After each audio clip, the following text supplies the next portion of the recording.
Hello, my name is Terrie Howe, and I'm the LSTA Program Coordinator for the Public Library Development Team at the Wisconsin Department of Public Instruction. I coordinate the Wisconsin Grants to States program that's distributed to all the U.S. state library agencies and territories. The funds come to us from the federal agency called the Institute of Museum and Library Services. So we want to talk a little bit about what makes a good grant writing experience. So to begin with, you're going to want to know what that grant agency is looking for, what it wants. And I can give you the example of the Institute of Museum and Library Services because their focus is primarily on libraries to improve electronic access to information through technology and networks and provide enriched services to targeted populations for lifelong learning. So you're going to want to review your library's plan of service, give it some thought. First of all, you're going to want to figure out if your library is eligible, if you match an identified purpose in the grant agency's guidelines, because they have their own guidelines, and you're going to want to know the grant category requirements. So this looks like a lot of information, but basically you're going to want to develop a plan and gather your information. Identify that specific need that you want to meet and determine why the need should be filled.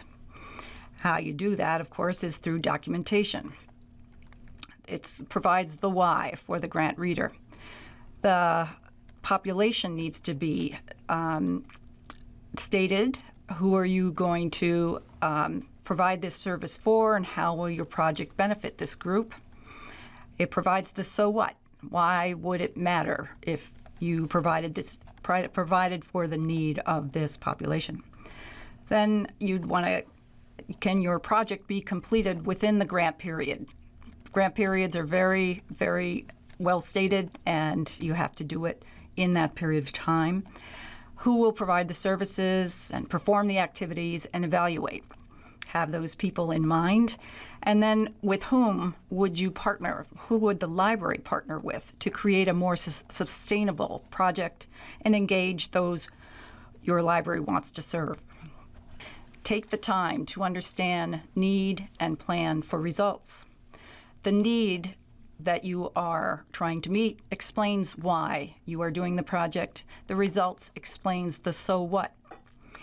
The purpose of the project itself incorporates the need, the population, and the intended outcome. The outcomes are quite important and they should be measured from the beginning. They're often the predictions that you're making, the gains that you want to see, the desired changes, possibly in behavior, and the accomplishments that the target population you're hoping that they'll make. The components of the grant are the things that most people think about. They are the inputs, the activities, the outputs, and the services that are provided. The inputs are the things you will purchase, the consumables. The activities performed by the participating agency are those items that you will include, for instance, a workshop.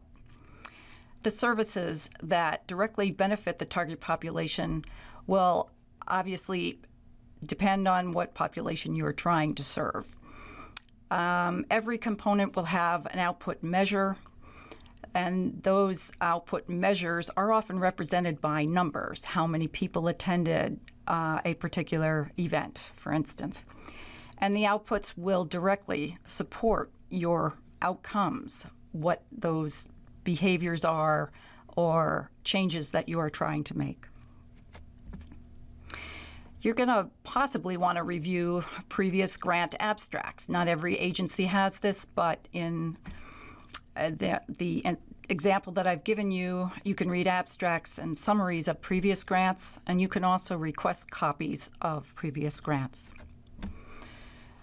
You're going to want to review the grant rating criteria, which in some cases, as in ours, are stated on our website. Determine what the grant reviewers are looking for. Have you answered the questions in each section of the application? And have you included all the requested components? Thank you for listening, and good luck with your grant writing.